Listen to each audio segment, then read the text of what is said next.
For years, we've celebrated Winfield Scott's birthday at an outdoor event in front of the Scottsdale's Historical Museum, the vintage Scottsdale Grammar School that Chaplain and Mrs. Scott actually helped dedicate in February of 1910. Last year, because of the pandemic, we were virtual and were only available on your computer screens. So this year, we're so happy to be live again and seeing so many wonderful faces of Scottsdale here. We may be in a different location due to the temporary closure of the historical museum while the mall goes, or the Civic Center undergoes a wonderful transformation. But wherever we are, we're so pleased to gather to salute Scottsdale's founder and namesake, Chaplain Scott, and his wife, Helen. And of course, we hold it now because Founders Day, saluting the Scotts, is usually held on Winfield Scott's birthday, which is February 26, 1837. Since that's a Saturday this year, we're doing that on the eve of his birthday. Before I introduce our esteemed speakers, I'd like to acknowledge several groups who have sustained Scottsdale and Founders Day over the years. As many of you will know, a group known as the Friends of Winfield Scott began this Founders Day celebration over 3 decades ago under the leadership of the late Roberta Pilcher. Roberta passed the torch several years ago to Joan Handley and me, and then the city of Scottsdale took the lead last year and this year. Many have helped stage this event over the years, from the Maori sisters and their friends to members of the city's Community Services Division, and we thank you so much for reminding us the importance of celebrating Founders Day. I also want to give a very special thanks to the Winfield Scott chapter of the Daughters of the American Revolution, who have provided and served refreshments these past years and are here today doing that again. Thank you so much. The DAR's community service activities continue to honor the memory of the Scotts and the Scotts' lifetime of service and patriotism. I also truly want to thank the volunteers of the Scottsdale Historical Society, led by President Steve Randall. They've been keeping the stories of Chaplain and Mrs. Scott and the history of our town alive since the society organized in 1968 to save the Little Red Schoolhouse. Although their museum is temporarily closed, first it was closed last year and the year before because of COVID, and now closed because of the renovation of the Civic Center, they continue to eagerly and enthusiastically research, preserve, and promote Scottsdale's history. In the meantime, while the museum is temporarily closed, you can visit the Historical Society's remote exhibit area at the Civic Center Library. There you'll see iconic images of Scottsdale's landmarks that are featured across the decades in a then and now display. And be sure to stop at their table, staffed today by members of their board and advisory board. I'd also like to thank the Scottsdale Public Library for helping the community celebrate Founders Day or Founders Weekend. And you can pick up a Why I Love Scottsdale activity page at any of our library branches and receive a special Founders Day sticker too while supplies last. And they also have a table here where you can pick up some of those. So now let's celebrate the life and legacy of our founder, Winfield Scott.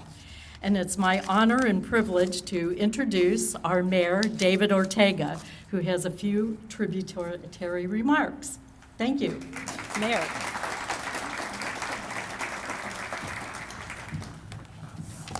Thank you, Joan. Terrific.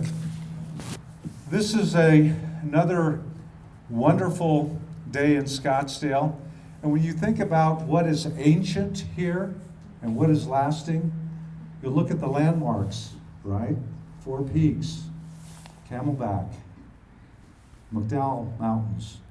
These are ancient formations, and this is what Winfield Scott would have encountered standing here as we do today. There's some blockage here and there, but it really is and set the tone for Scottsdale that we have today. Well, we have former Mayor Sam Campana here. Thank you, Sam. Joanne and Jim Lane, our former mayor. Hello, happy to have you here. We have Don Pryor, former councilman, David Smith as well. I saw Tom Durham, Councilman Tom Durham, our current councilman. And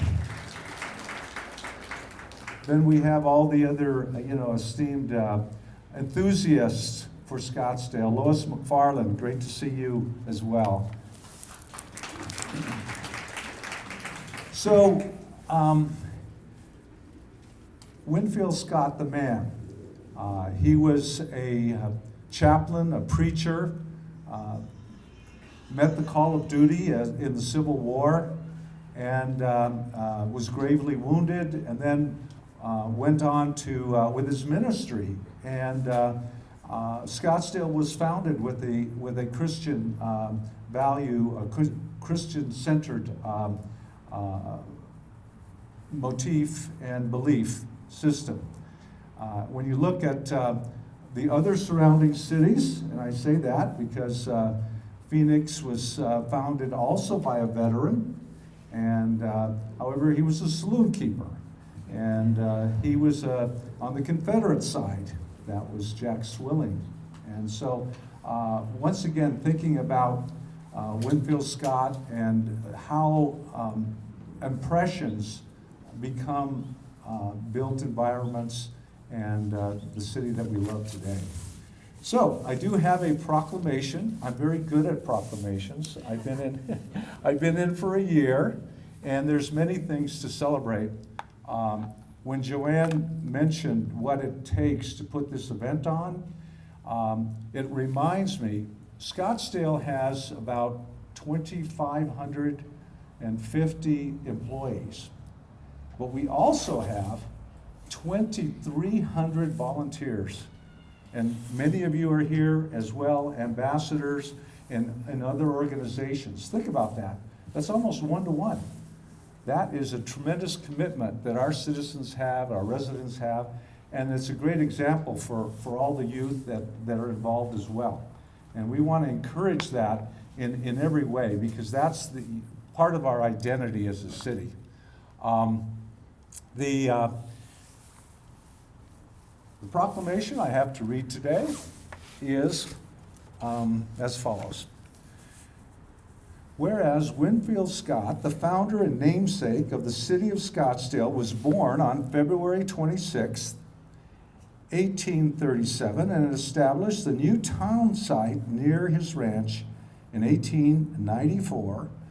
Whereas Winfield Scott was an ordained minister, served in the Civil War and was gravely wounded, then resumed his career as a Baptist minister, served as an Army chaplain, and settled in the Salt River Valley of the Arizona Territory to help promote its growth. Whereas Winfield Scott and his wife Helen are known for their foresight, Christian ministry, and stewardship of Scottsdale, as evidenced by their efforts to establish the Scottsdale School District, and by advocating for tourism and wellness. They believe that Scottsdale brought them better health.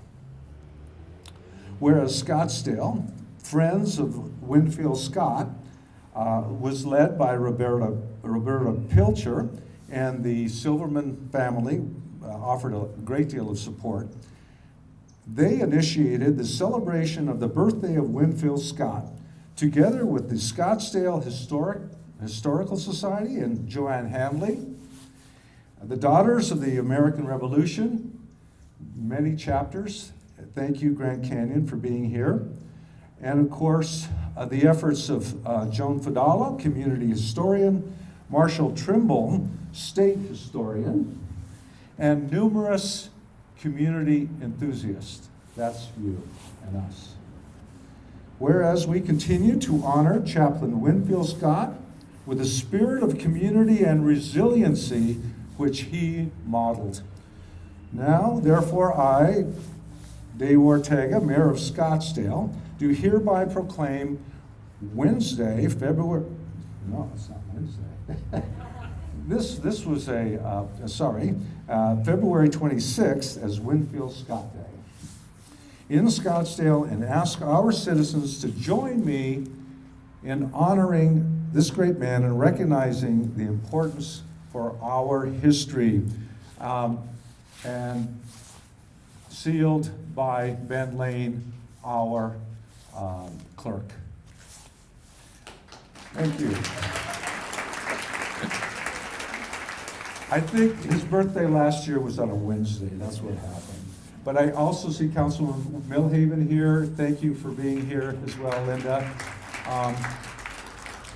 The next part of the program and really the intentions that we bring every day in government and with on behalf of the City Council, we are working every day to keep Scottsdale progressive and to meet the needs and depending on our excellent staff to take care of us every day.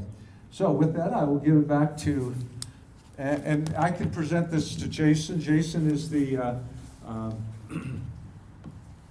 hand this to you. Jason's the incoming president of the Historic Society. Jason, so there you go.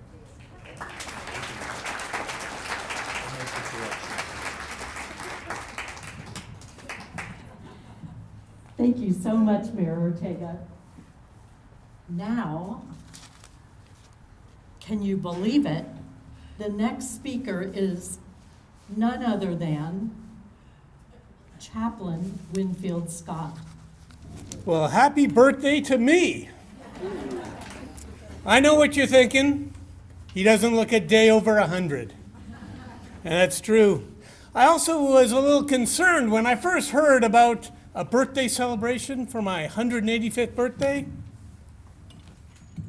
Sorry, you don't know what this is, but it's helpful. Thank you, kind sir. I was worried about lighting 185 candles on a cake over a wooden edifice like this.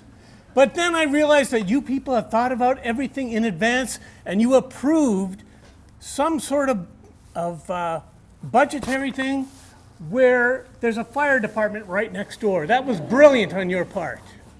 Well, I'm here today to tell you a little bit about how I wheeled and dealed my land back when I purchased it in 1888, because a lot of people have had some misconceptions about that. For example, the first thing that I did was I selected land where there was a water source from W.J. Murphy's Arizona Canal going right through the land. However, since I had water, I wanted it to flow through gravity to water the area. So the first thing that I did was there was land that was north and to the west of my land. It wasn't a good fit for me. So I gave that back to the government.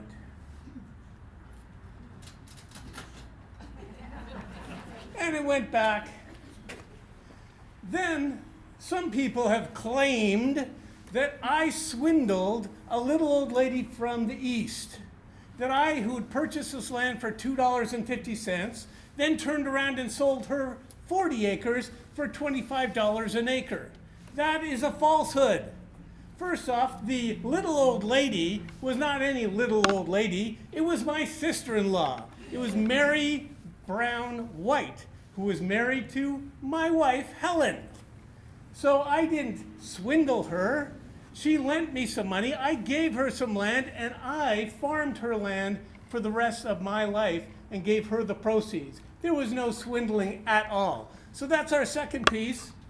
I gave to her 40 acres of the land. Now I planted citrus trees, and I came up with a novel idea. I put them wide apart so that in between the citrus trees, I was able to plant other things, other crops that I was able to sell. It was a brilliant idea because it takes 4 or 5 years for a citrus farm to bear fruit. And I was able to plant other crops during that time. Then the success of my project was so wonderful that W.J. Murphy himself decided to purchase some land from me. So I sold for $9,000 a big chunk of land to W.J. Murphy, and he used it for citrus. Then I realized I sold too much. I wanted a bit back. So I bought 20 acres back, and I used that for some more of my stuff. So there you can see what I had left was enough land to provide for Helen and I and for our children for the rest of my life until I sold the land to Charles Miller. You know, Miller Road? That guy, yeah. So there you have it.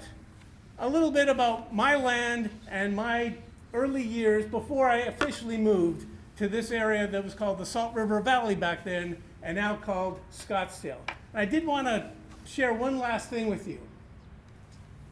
When we first got here, Helen and I, in 1894, there was 2 people living in this area. When I left, there were 200 people living here. That's a 2,000% increase. To try and put that in perspective, that would have meant that today there would have had to be more than 200,000 people living in Scottsdale. Or is there? That's some phenomenal growth, both in my day and yours. So thank you all very much. Wow, how about that? Winfield Scott. Oh.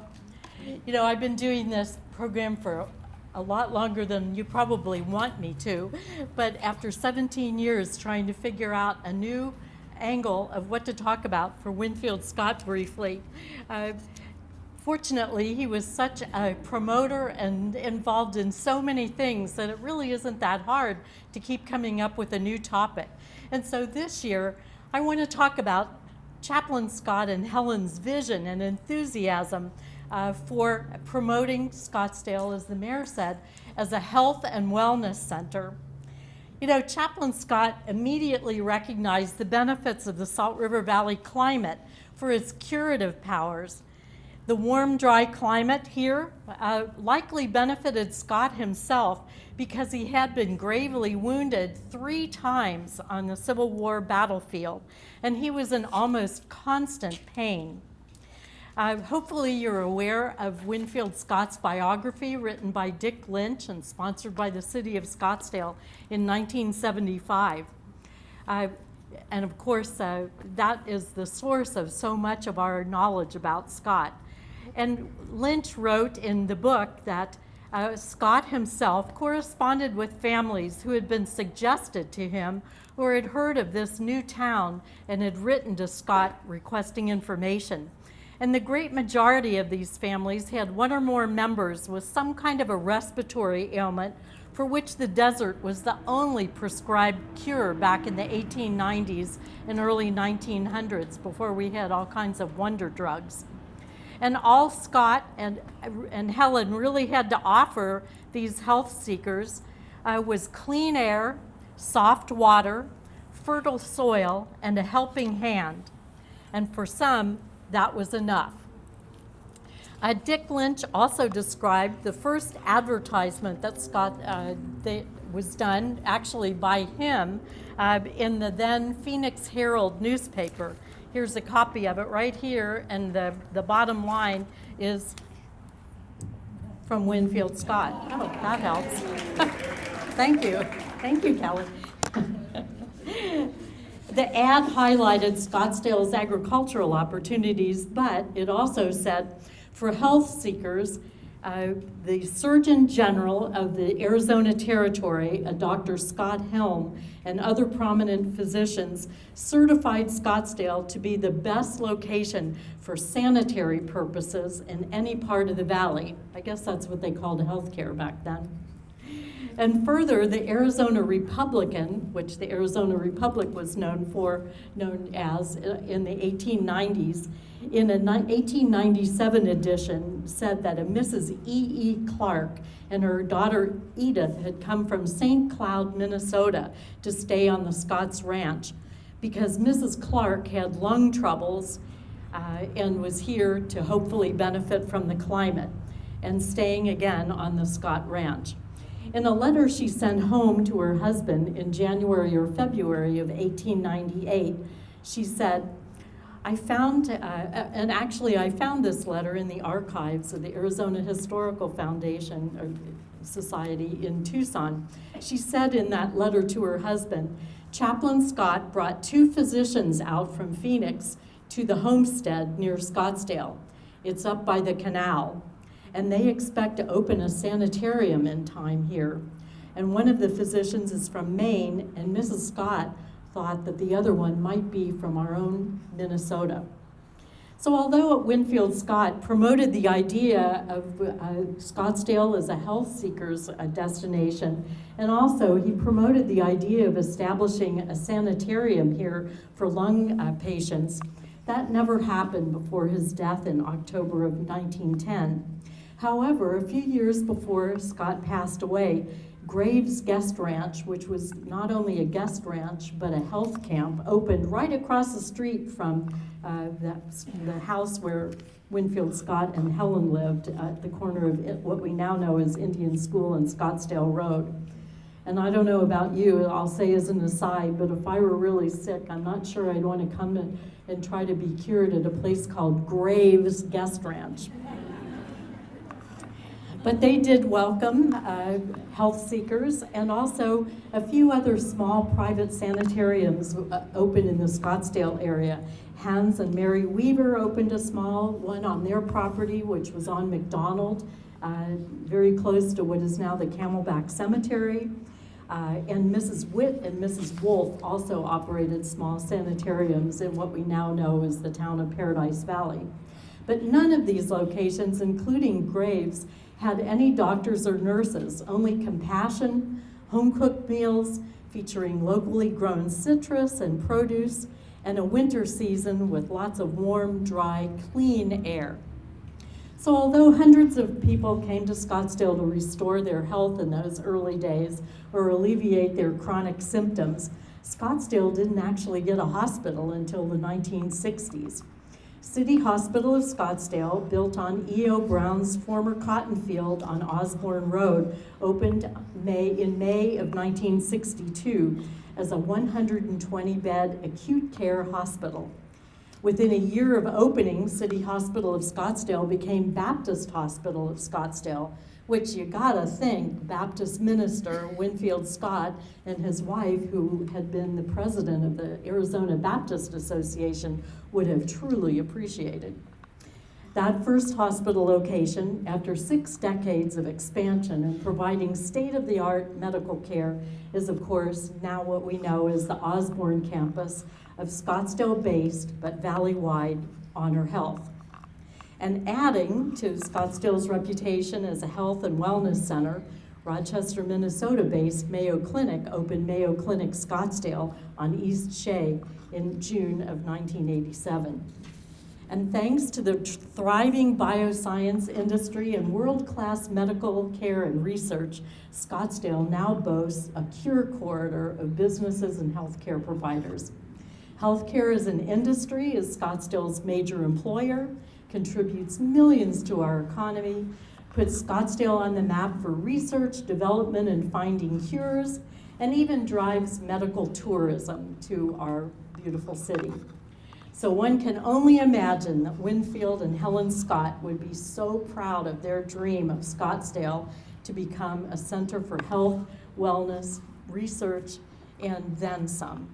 So let's not only give a happy birthday to Winfield Scott after 185 years of his birth, but also in the future months to come, let's have a happy anniversary, 60th anniversary to Honor Health's presence in Scottsdale, and a happy 35th anniversary to Mayo Clinic's presence in Scottsdale, and be so lucky that we live in such a healthful place.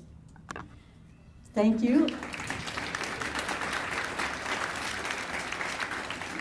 And now I'd like to introduce our favorite best friend and speaker, Winfield Scott. He's already spoken, sorry, Marsh Trimble. We've known him as a beloved history teacher at Coronado High School. I know several of his students have already greeted him today, and also a beloved teacher at Scottsdale Community College for many years, teaching about Scottsdale and the whole Southwest and its colorful history. He's been a folk singer, a balladeer, and has written dozens of books about Arizona history. But most of all, we're so lucky to call him our friend. So please give a welcome to Marsh Trimble. My family came from Del Rio, Texas, in 1918. My grandmother was Rosa May Trimble was a teacher there in the Mexican school at Del Rio, and she had terrible asthma, and that Texas weather just wasn't doing her any good, and she was. They told her she only had a couple of weeks to live if she didn't get out. And she swore, she's very religious. She used to win, when she finally moved to Yuma, she used to win Bible contests, Bible quotations.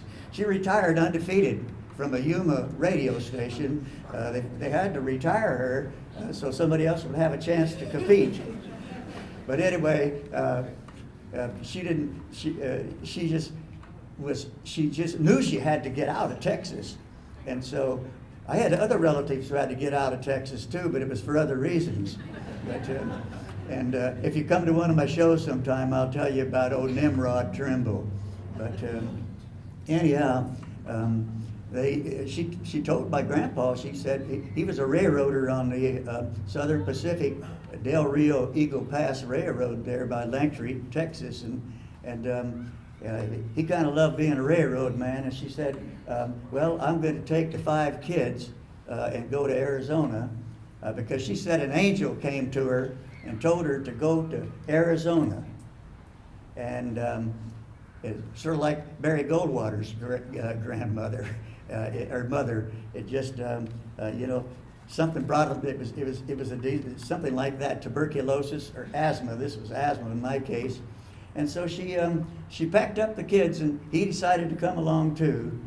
And they got a job. Out here picking cotton out east. But they got off the train in Tempe, and they went out to. There was a big touring car sitting there, and a guy said, "You folks look like you could use a job."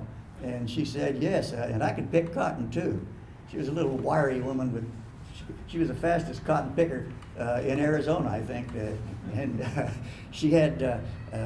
They got the job. They drove her out. They drove them out to a cotton camp out by Mesa somewhere, and they picked cotton, and that's how they started in Arizona. But the interesting thing is, in 1926, they moved to Scottsdale, and was it Bill Kimsey that wrote that little book on Scottsdale? Yes. Well, he had a map in there, and it showed the Trimble's cottage, and it was over here on Indian School Road, on the Indian School, right across from where Scott's house was, and it said Trimble's cottage, and I thought they never owned any property, but I wonder why didn't they buy that lot? And I wouldn't be just going around giving speeches today. I'd be playing golf someplace. But anyway, that's how it works. And then another quickie is Dick Lynch, when he finished this book in 1975. I was a couple of years later. I'd moved over to Scottsdale Community College, and I brought him in there every semester to spend an evening telling my students the history of Scottsdale. And so I heard this story so many times over, you'd think I wouldn't have to write it down today, but I'm going to anyway because I can't remember anything anymore. But during the latter part, and some of this has already been covered this morning, but Mayor Ortega told me that a lot of you out here just need to hear it 2 or 3 times to get it anyway. During the latter part of the 19th century, Winfield Scott was a one-man chamber of commerce for Arizona. Not just this area, but for Arizona. He not only promoted Arizona, but he invested in it. as we heard earlier from Chaplain Scott's own words, he invested in it. And while serving as an Army chaplain at Fort Huachuca, he purchased a section of land at what is now the northwest corner of Scottsdale Road and Indian School at $2.50 an acre. And then later on, and he made a down payment of only 50 cents an acre. And then he later sold a portion of it for $25 an acre, which we heard about, but we heard the rest of the story, I guess, earlier. He sold a portion for $25 an acre. That was an increase of 1,000%, making him the first person to profit from Scottsdale real estate. Wouldn't you like to be able to buy $25 an acre worth of land downtown Scottsdale today? Well, Scott noticed an extensive irrigation system and the potential, canals, ditches, a dry climate, and fertile soil.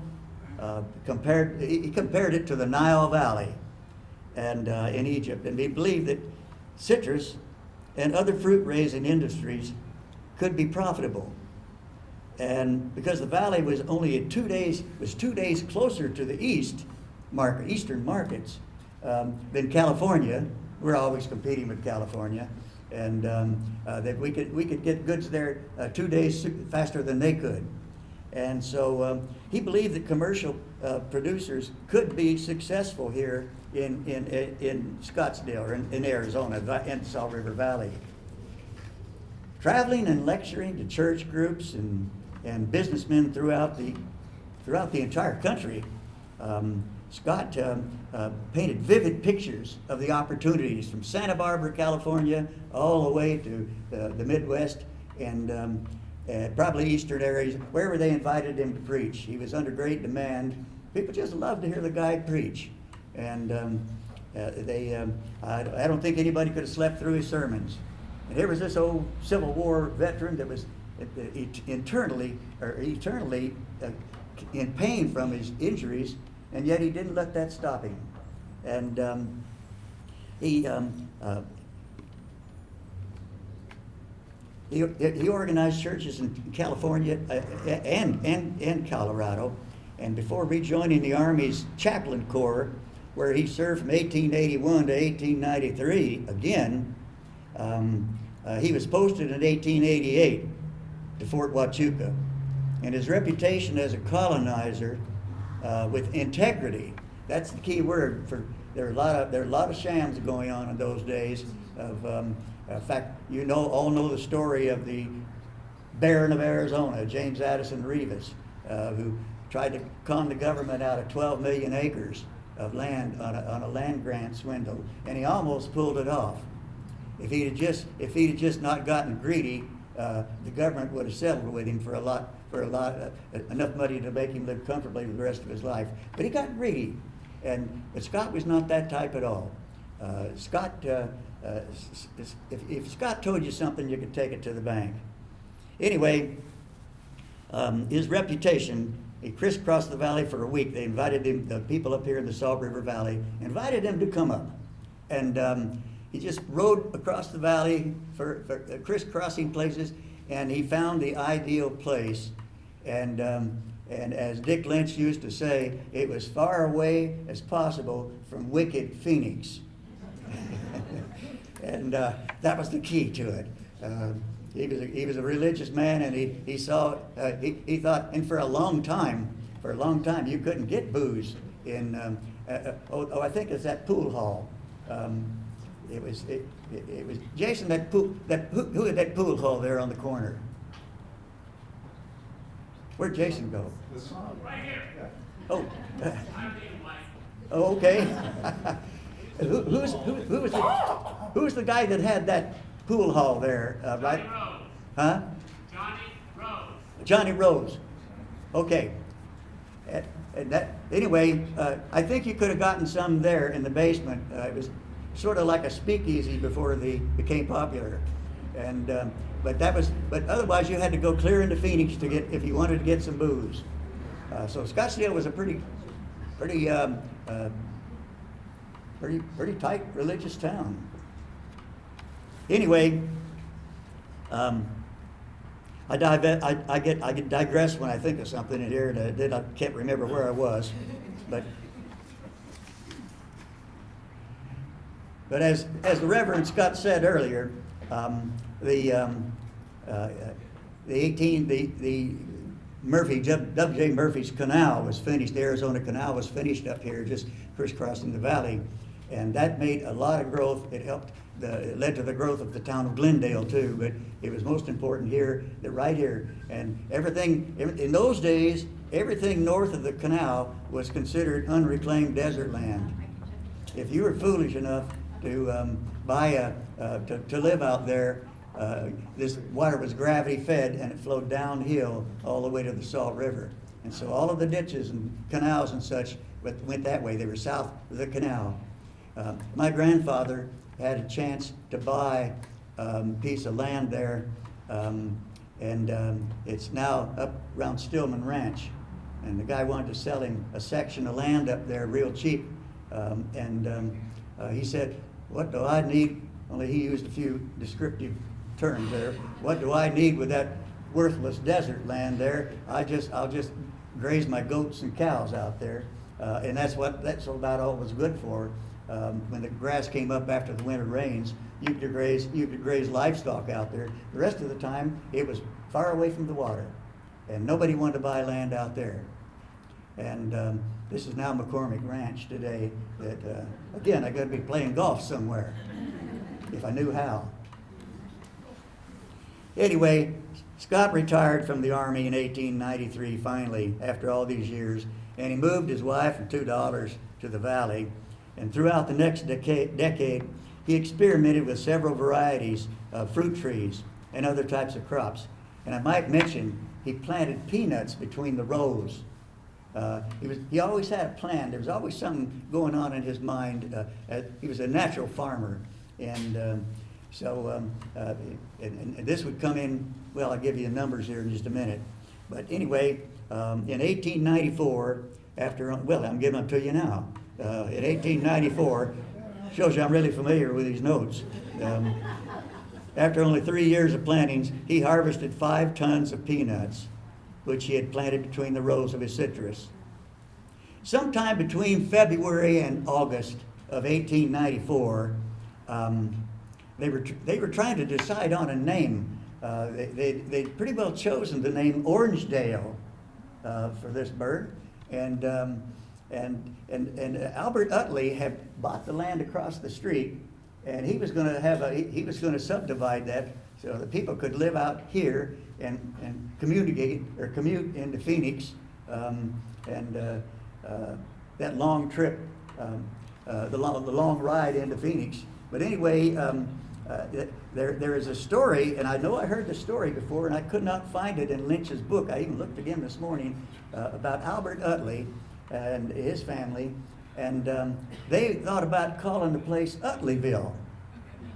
And I thought, and the story I got was that the Utley family said no. Thank God for that.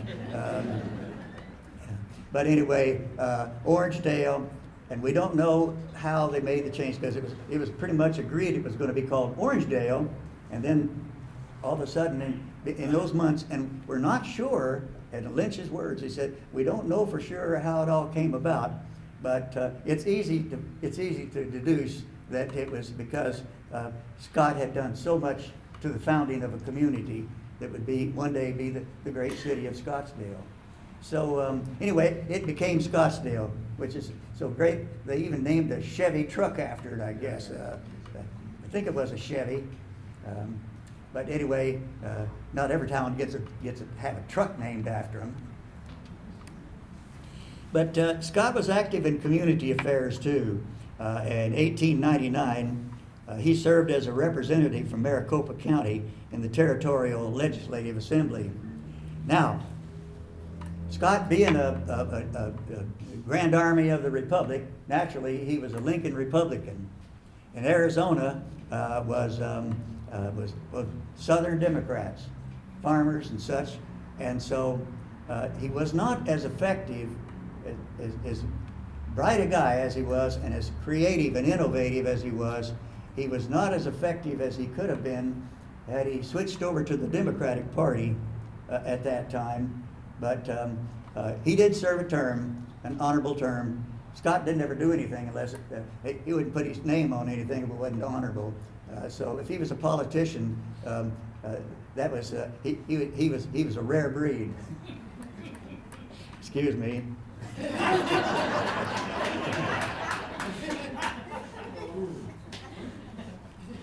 Anyway, Scott helped secure markets for the valley's produce and helped organize the Maricopa County Fruit Growers Association. And here today, that is one of the 5 C's. And Scott was the mover and shaker behind that.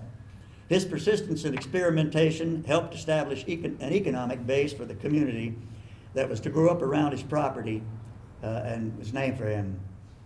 Traveling and lecturing with church groups and businessmen throughout the country, he painted vivid pictures of opportunities for farmers.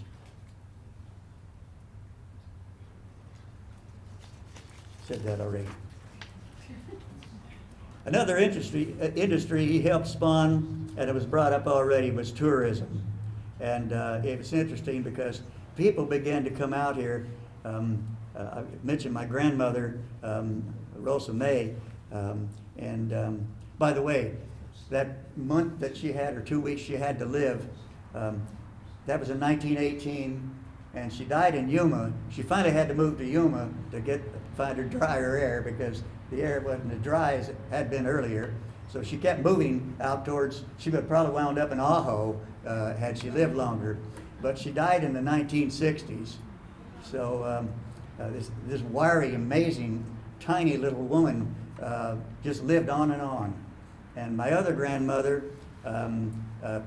she was Irish. She was an immigrant from Ireland, and she had tuberculosis. And she in Arkansas, she married my. By the way, they came over on what was called the coffin ships during the Great Hunger. And when I visited Ireland not long ago, I saw one of those little coffin ships, and yeah, it's a coffin ship, all right, literally and figuratively. And so many people died on those. Well, she was a little girl, and she met a little boy on the boat, and they immigrated. They immigrated to the East Coast and immediately went to St. Paul, Minnesota. And there was an Irish community in St. Paul, and they settled there in that community. And then I got to wondering, how did you wind up in Arkansas? I ran into a cousin years ago, and I asked him, I said, how'd they ever get to Arkansas from Minnesota? And he said, well, he witnessed a murder in the Irish section of Minnesota. And they told him if he knew what was good for him, he had better pick up his family and get out of there. So he picked up his family, his wife and kids, and they got on a boat, and they rowed a boat down the Mississippi River. And somewhere around northern Arkansas, they found God's country. And they wound up in Arkansas, where my mother was born. And they came to Arizona right around 1918 also. And so, but her mother was too far gone with tuberculosis. And she died when my mother was only about 3 years old. So I never knew that grandmother. But I know she was very pretty. Well, Irish girls. And so anyway, that was how the other, so one of my grandmothers survived, and the other one lived way longer than they thought she would. But tuberculosis and asthma. And that's what brought them to Arizona, for this dry air that we sometimes cuss when it hadn't rained in 300 days. Well, others down on their luck, just looking for a fresh start, sort of like my family on both sides was. Scott let him pitch a tent on his property, typical of Scott. Sure, you want to camp out here, go right ahead. And so they pitched a tent and through the winter season, and they had Joan, they used to call this White City. And it was not the White City that we think about when we say White City today. It was White City because there were so many tents out here. You look out here and all you saw was white tents and people out there basking in the sun. And many of them tubercular, many of them asthma, and many of them just getting raised, I guess. But that was the way Scottsdale was. And Scott was just generous with his hospitality. And one day, one offered to pay, and light bulb goes off of Winfield's head, and he's thinking, we can make money doing this. So there, the tourism that moment, the tourism industry was born here in Scottsdale, and look at it today, and even the whole state. And so anyway, we have so many things to thank Reverend Winfield Scott for. And he would appreciate, I think, us getting together once a year to honor him. He's a man, as that song that Ted Newman and I wrote, Winfield Scott was a mighty fine man. And one day again, I'll get up the courage to sing it for you again. So I thank you all, and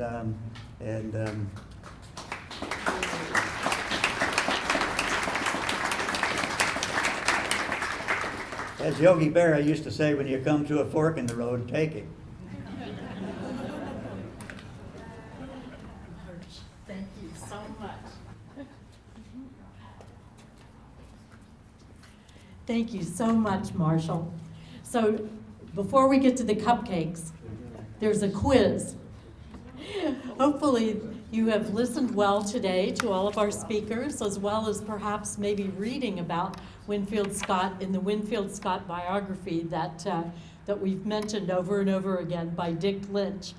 So I have 3 trivia questions, and perhaps Mayor Ortega can help me decide who's going to win each one, and you can hand them out. So the first question is, now how well were you listening? And none of you from the Historical Society can answer, your ringers. And these books are provided by the Historical Society. Okay, where was Winfield Scott born and in what year? Hands? 37. Novi, Michigan. Absolutely. Did everybody hear that? It was Novi, Michigan. And the year? 1837. Absolutely. But Novi, Michigan wasn't mentioned today, so this man in the white jacket, I think, gets the prize. Interesting, about 10 years ago when we had this event, a man came up to me and he said, do you know how Novi, Michigan got its name? And I said, actually, no, I just know Winfield Scott's from there. He said there was a small train depot there, and the train that stopped there had NO.VI, so it was number 6 that came through the town, and they decided to name the town Novi. All right. Okay, then the next one is, what other town in America was also named for our Winfield Scott? Winfield, Kansas. All right, the lady here gets the prize. Okay, and now this one's really going to be hard to decide, Mayor Ortega, on who gets it, because I bet quite a few people are going to guess this one. What was Winfield Scott's least favorite drink? Yes. Who said whiskey? Okay, Ralph gets it. There you go, Ralph. And as Mayor Ortega gives the last book prize away, thank you for the Historical Society's donation of those books. You can also find it available at the library. And speaking of that, again, during these unusual times when things are open and closed, you have so many opportunities to experience Scottsdale history. Visit the Scottsdale Historical Society exhibits at the Civic Center Library. Browse the books and publications in the Scottsdale Heritage Connection Messenger Family Research Room at the library. Enjoy all of the digital images and oral histories on the library website, also part of Scottsdale Historical Society. Watch the shows on Scottsdale's YouTube channel. Visit Scottsdale's Museum of the West. See the Scottsdale Leadership exhibit at Fashion Square called Milestones and Memories. Tour all of the displays at the Railroad Park, and just so many other ways that we have to celebrate history, either in our great museums or at our wonderful events that we have year-round. So once again, happy birthday, Winfield Scott, and enjoy the cupcakes provided by the Daughters of the American Revolution, and see you next year for Founders Day. Thank you.